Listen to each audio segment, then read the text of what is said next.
What's going on, everyone? Welcome to the channel. Thank you for joining me today. Today we've got a fun little surprise today that I wasn't sure was coming, but I was sure ready for if it was. So let's take a look and see what this little surprise is.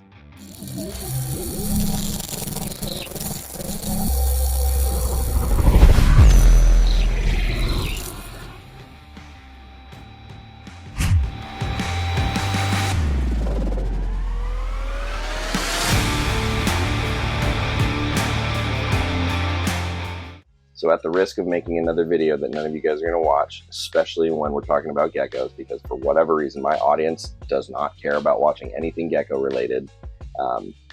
Honestly, every video I've made about geckos has been probably some of my worst performing, and I swore I would never do this again, but here we are. And the reason I'm doing it is because these guys are awesome. I'm really proud of this enclosure, and finally hit a milestone today that, quite frankly, wasn't pushing for, but if it was going to come, it was going to come one way or the other. And I'm proud to say that I've got my first Strophurus taenicauda eggs. Yeah, that's right. So let's take a look at these little beauties, huh? So if you've never heard of Strophurus taenicauda, they're the Golden Spiny-Tailed Geckos. There's actually a couple subspecies, but we're just talking about them in general. This is where they're found in Australia. Tiny little splotch of yellow there. Some cool little facts here on this card. Nice little image of them and the IUCN red list status of them. It's a very cool little tag there. Love having these. But yeah, here's the enclosure. I built that using foam and multiple layers of mortar mix and sand dyes and then fake branches and stuff. Got a UV light and a heat light. Gets about 90-ish up there and 70s down here. And I miss this enclosure almost every morning. And like a lot of my Australian stuff, these guys got a winter cycle too. So their heat went off for almost 2 months. They kind of were just subject to the ambient of the room. And I backed off their feeding and I backed off the spraying a little bit. And they did really well. These animals have been together for almost a year now, now that the male's in. I introduced the male last year. The 3 females that are in here, they are all unrelated, around the same age, within a month. And they've been living together for a few years now. So everybody gets along really nicely. They eat really well. Food rarely goes uneaten in here with 4 geckos. And it's really cool because I can actually individually identify each one. Obviously the male, got him a gimme, but then each of the 3 females has a different length of gold stripe up their back. So one stops at the rear pelvis, one goes a little further, and one goes almost to the front shoulder. So I can identify each female. Now, unfortunately, I don't know which female laid those eggs because I wasn't watching all night. But yeah, pretty cool to know that 1.3 unrelated and they're breeding and doing well.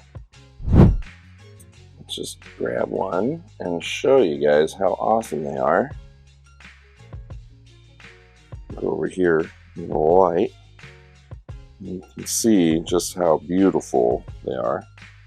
And this is the female whose gold stripe goes all the way up her back. And one of my favorite things about these geckos is that they are not spastic. You can handle them.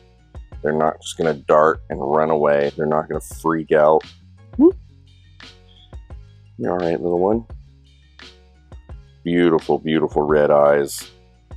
The contrast of that like gray background under the black spots is amazing. Gold stripe. I mean, what more can you say? Come here, little one. And this one actually looks like she's going into shed. She's a little darker than normal. I imagine one of these days I'll come in here and check and there will be some dirty laundry, as I call it, strung about. These geckos actually don't eat their sheds. They tear it apart, blow it up, and let it just leave all around. They just throw it around like toddlers, leaving their clothes all over the room. Kids that won't pick up after themselves. They just like to shed and chuck it. It's pretty funny though. It's like draping over the branches and hanging everywhere in pieces. Kind of funny to see. It looks like a gecko blew up. All right. But yeah, really neat little geckos.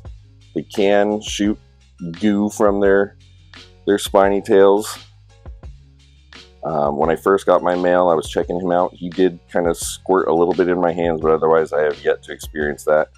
And that's a good thing. I don't want to stress them out to that point. But yeah, this is arguably one of the prettiest geckos on the planet. So fortunate to be working with them and finally have some eggs on the ground.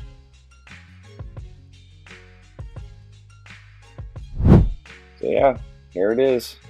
Gecko land for the taenicauda anyway. You see some of the old sheds still hanging here, like I'm talking about. Pretty funny. Looks like they're just air drying their dirty laundry. One of these days I'll need to get in here with a toothbrush and do a little scrubbing. Otherwise, the only maintenance I really do is clean glass, change water, pick up some poop and stuff on the ground, and enjoy. It's really fun to watch these guys.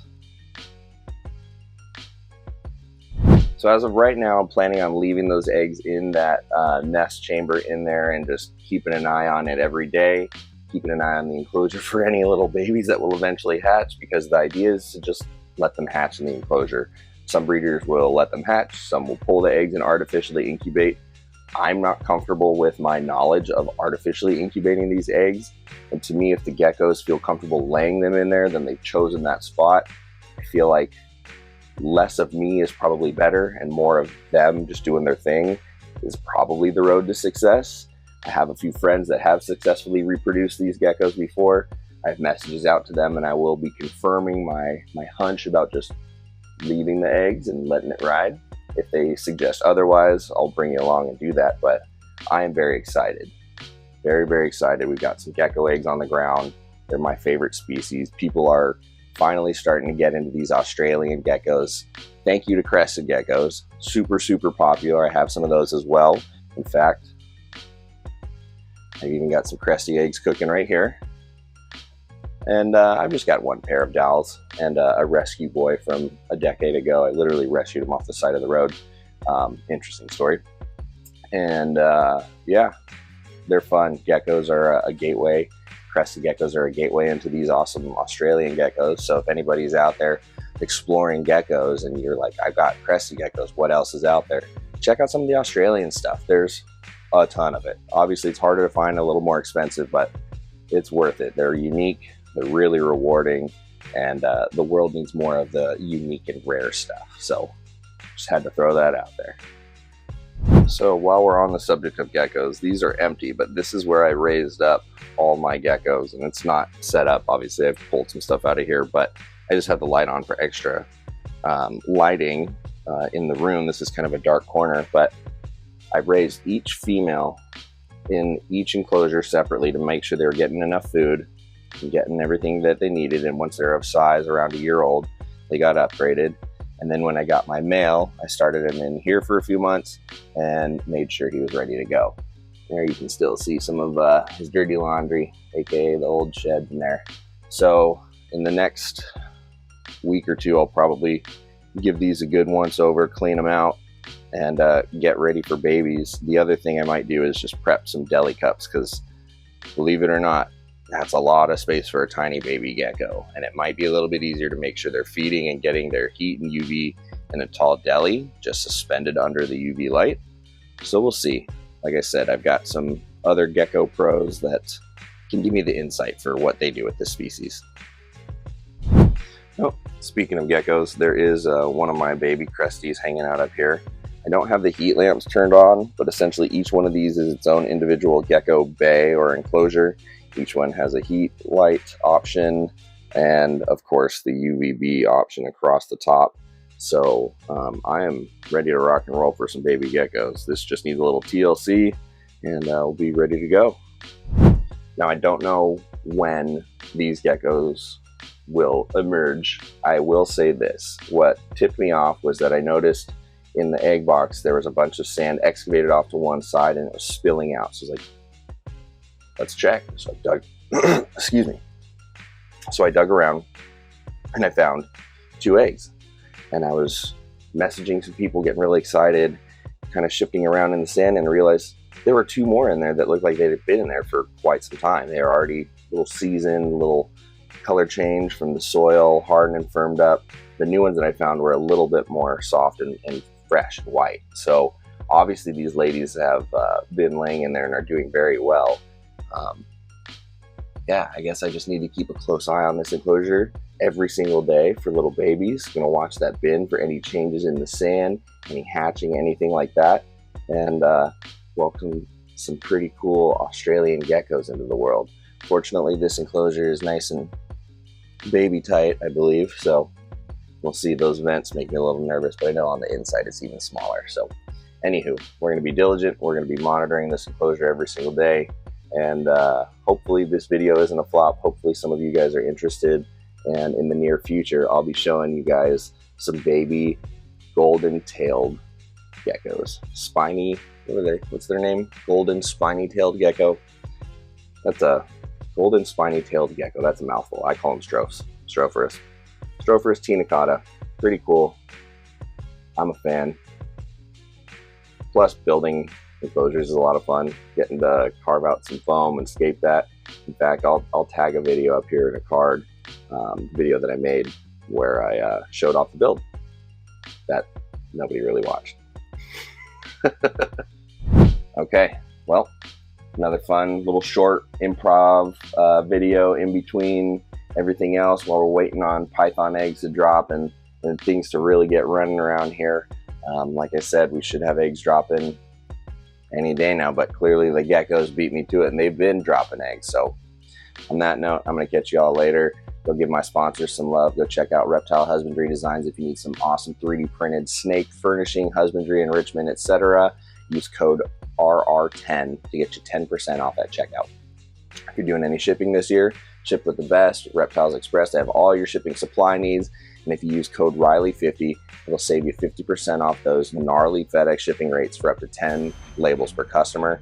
Every dollar you spend with Reptiles Express, you get better rates and rewards and all sorts of stuff over time. If you spend more money with them, your rate discount goes up. So definitely check them out. Ship with the best. Don't forget to use that code. Those discount codes will save you some money. With that money you save, you can go get a membership to USARK in USARK, Florida. They're the only legislative body of folks working to keep undue reptile legislation off the books. They support us. The least we can do is support them. And speaking of support, broken record, if you like what I'm doing here, find me on Patreon. Just Riley Jimison on patreon.com. Members get access to the Discord, early access to babies, discounts on merch, discounts on animals in the future, all sorts of good stuff. It's a lot of fun. So you can check it out and join if you'd like. Otherwise, I'll catch you on the next one.